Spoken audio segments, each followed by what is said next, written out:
Hampir 2 tahun sudah generasi muda usia sekolah di negeri ini melaksanakan belajar daring di rumah masing-masing akibat adanya pandemi COVID-19.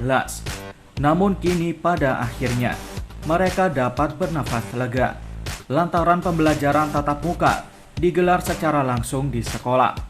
Bahkan berbagai lika-liku yang dihadapi pemerintah maupun tenaga pendidik untuk mewujudkan pelaksanaan pembelajaran tatap muka di tengah kondisi krisis kesehatan saat ini. Selama 30 menit ke depan, tim Potret Realita Surabaya TV akan menelusuri lika-liku pelaksanaan pembelajaran tatap muka di era new normal. Inilah Potret Realita.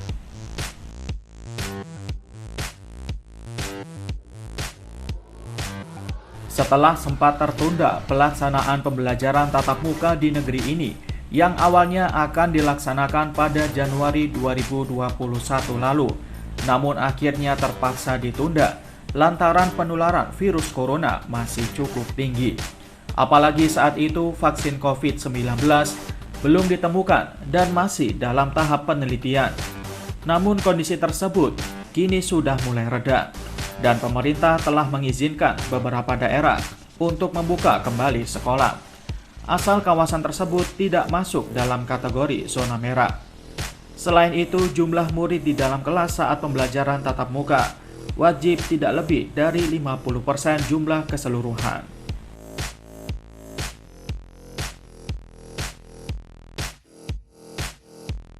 Untuk memberi rasa aman saat pembelajaran tatap muka berlangsung, salah satu SMA swasta di Jalan Indrapura, Surabaya, lakukan vaksinasi kepada seluruh pelajar di lembaga pendidikan tersebut.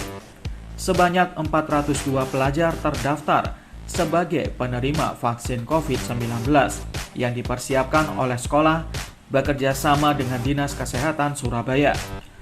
Tujuan utama dilakukan vaksin ini adalah untuk meningkatkan kekebalan dan menciptakan herd immunity, sehingga dalam proses belajar tatap muka, siswa dan juga guru merasa aman dan nyaman saat melaksanakan pembelajaran tatap muka.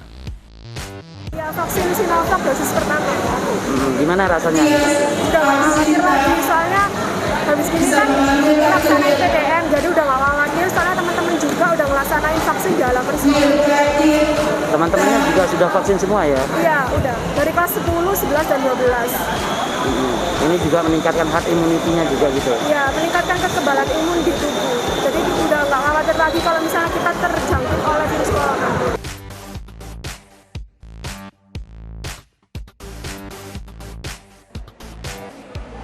Hal serupa juga dilakukan pada pelajar di Sidoarjo. Sebanyak 250 siswa dari SMP dan SMA mengikuti vaksin COVID-19 dosis pertama yang digelar oleh salah satu sekolah di Sidoarjo. Bahkan dalam kegiatan vaksinasi pelajar ini, tidak hanya diikuti oleh siswa SMP dan SMA, terdapat pula siswa SD yang sudah berusia 12 tahun ikut divaksin pula. Dalam vaksinasi pelajar ini, peserta minimal harus berusia 12 tahun dan dalam keadaan sehat, serta mendapat persetujuan dari orang tua masing-masing. Kegiatan vaksinasi ini sebagai upaya pencegahan penularan virus corona di lingkungan sekolah di saat pelaksanaan pembelajaran tatap muka yang telah dimulai saat ini. Sejumlah pelajar yang mengikuti kegiatan vaksinasi dengan jenis vaksin Sinovac ini tampak antusias dan semangat mengantri.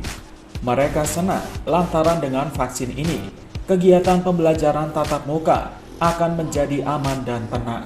Terlebih, para siswa sudah jenuh melaksanakan pembelajaran secara daring hampir 2 tahun lamanya. Nggak ada rasanya. Biasa aja, nggak kerasa sakit atau apa. Sebelumnya takut nggak dengan mengikuti ini? Kenapa kok takut? Takutnya rasanya agak sakit. Harapanmu setelah mengikuti vaksin ini apa? Semoga nggak kena COVID dan bisa menjalani keseharian dengan aman. Senang karena saya sudah lama untuk mendapatkan kuota tapi tidak mendapatkan, dan akhirnya sekarang sudah mendapatkan kuota vaksin.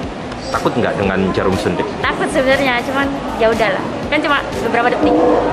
Harapan kamu dengan mengikuti vaksin ini apa? bisa meminimalisir terjadinya penyebaran COVID-19 sehingga Indonesia bisa kembali pulih lagi. Program vaksinasi pelajar ini sebagai upaya pemerintah dan pihak sekolah untuk memberi rasa aman bagi pelajar dan guru saat dimulainya pembelajaran tatap muka. Meskipun sudah divaksin, diharapkan tetap menjaga protokol kesehatan dengan ketat.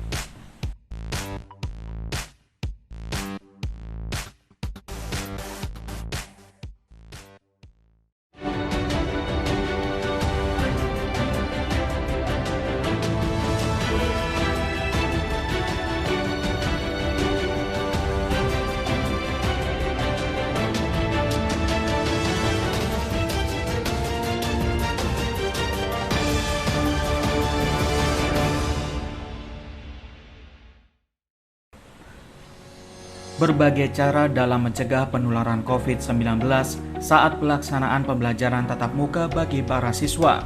Seperti halnya yang dilakukan oleh salah satu SMA di Sidoarjo. Sekolah tersebut memiliki cara unik dalam pencegahan penularan COVID-19 di saat pelaksanaan pembelajaran tatap muka dengan mengajak siswa didiknya untuk belajar di alam terbuka di sekitar sekolah mereka. Kegiatan pembelajaran unik ini dilakukan sebagai upaya penanggulangan virus corona di lingkungan sekolah.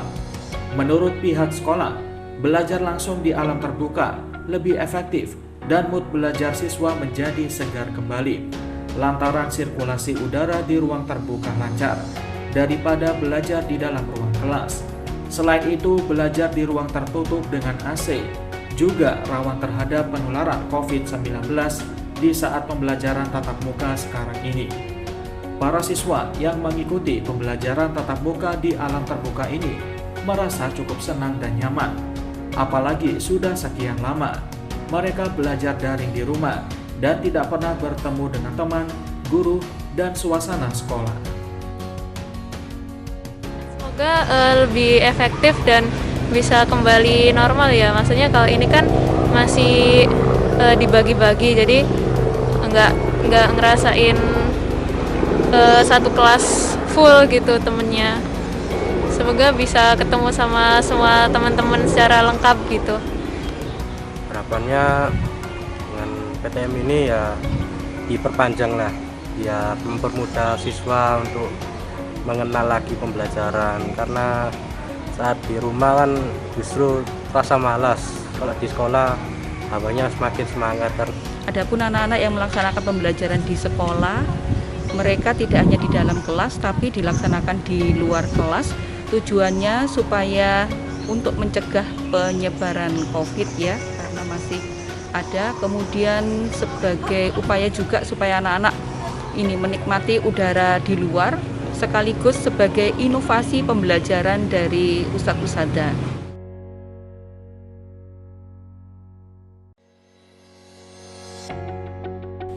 Sementara itu, di kota Surabaya, salah satu SMA di Surabaya, para pengajarnya menyiapkan metode hybrid, di mana materi pelajaran yang disampaikan guru di kelas tidak hanya bisa diikuti para siswa di dalam kelas, namun sekaligus juga bisa disimak siswa di rumah melalui online. Kami akan membagi menjadi 25% siswa Pak, maksimal yang masuk di satu sesi. Nah, karena di sekolah kami itu ada siswa yang di luar kota gitu kan, kami akan mengadakan pembelajaran berbasis blended learning dan juga hybrid learning. Jadi yang di sekolah nanti akan PTM, sedangkan yang di rumah itu akan bisa mengikuti langsung dengan perangkat yang ada di sekolah kami, seperti itu.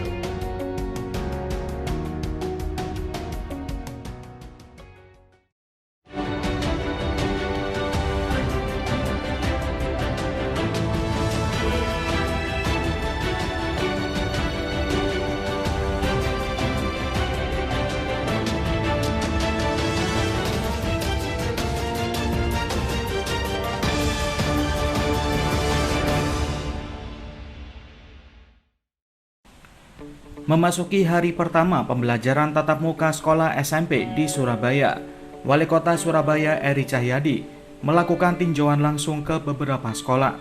Tinjauan dilakukan untuk memastikan pembelajaran tatap muka maupun simulasi berjalan sesuai instruksi Menteri Dalam Negeri dan surat keputusan bersama 4 menteri. Setiap sekolah yang menjalankan simulasi atau PTM juga dipastikan telah menyediakan pembelajaran melalui hybrid. Selain meninjau langsung pelaksanaan PTM dan simulasi, Wali Kota Eri juga ingin memastikan tidak adanya penjualan seragam di koperasi sekolah, bahwa seluruh seragam peserta didik dari keluarga masyarakat berpenghasilan rendah ditanggung oleh pemerintah Kota Surabaya. Karenanya pihaknya tak ingin ada peserta didik dari MBR yang masih dibebani biaya seragam sekolah. Saya juga memastikan, tadi sempat tanya Kepala Sekolah ke Bu Wiwi terkait seragam. Karena itu saya sampaikan tidak ada lagi koperasi itu menjual seragam sekolah. Sudah semua sekolah tidak ada, karena nanti yang bertanggung jawab adalah pemerintah kota. Gimana? Setelah itu kalau ada MBR yang katanya sudah bayar, sudah begini, insya Allah akan kita kembalikan uangnya. Yang pertama. Yang kedua, Surabaya ini adalah bergotong royong, bahu-membahu. Jadi nanti masuk semua, DKI form. Sopo sing gak mampu, karena ada daftar MBR yang pasti tidak mungkin kita minta seragam. Yang kedua, yang hari ini mungkin bukan masuk MBR tapi di PHK, gak kerja kan? Itu berarti sopo sing hadir pemerintah kota sama orang tua asuh. Jadi inilah kehebatan dari Surabaya yang gotong royong dan bahu-membahu dari semua gurunya.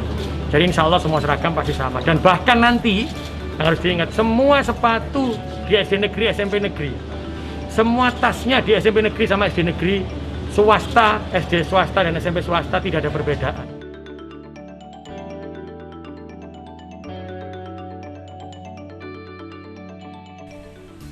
Sementara itu, Kepala Dinas Pendidikan Kota Surabaya, Supomo, terus berkeliling meninjau proses pembelajaran tatap muka di sejumlah SMP di Kota Surabaya. Saat meninjau PTM di SMP Negeri 15 Surabaya, pihak koperasi sekolah sedang melakukan pengembalian biaya seragam yang terlanjur dibeli orang tua siswa yang berasal dari kalangan masyarakat berpenghasilan rendah. Jumlah uang yang dikembalikan sesuai kwitansi pembelian. Begitu pula barang yang sudah dibeli akan dikembalikan ke koperasi. Sehingga istilahnya adalah pembatalan pembelian peralatan sekolah.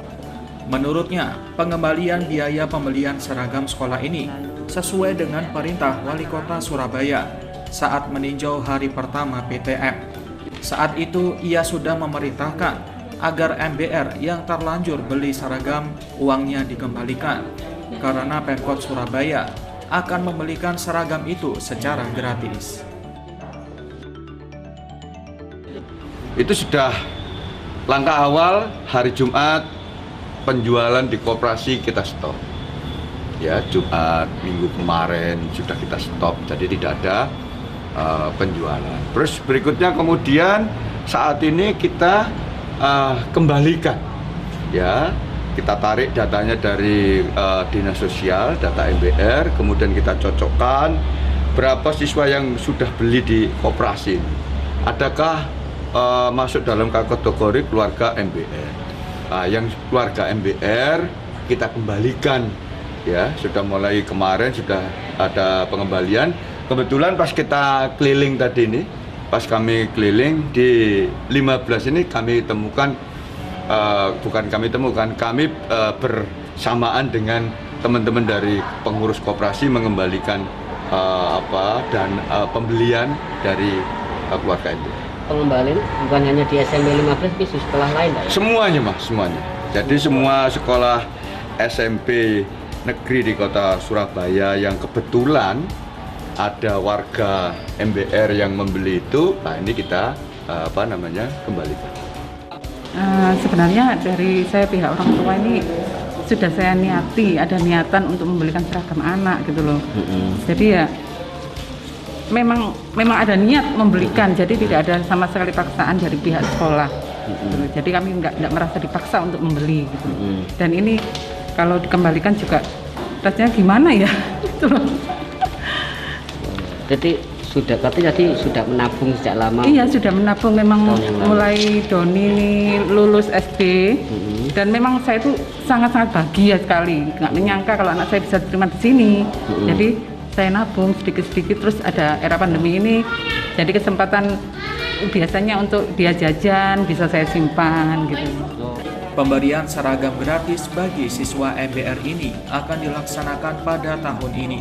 Syaratnya MBR tersebut sudah masuk dalam database Dinsos Surabaya dan ada tenggat waktunya.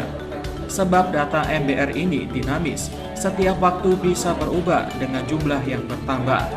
Hingga saat ini, total siswa dari kalangan MBR jumlahnya mencapai 112.000 siswa.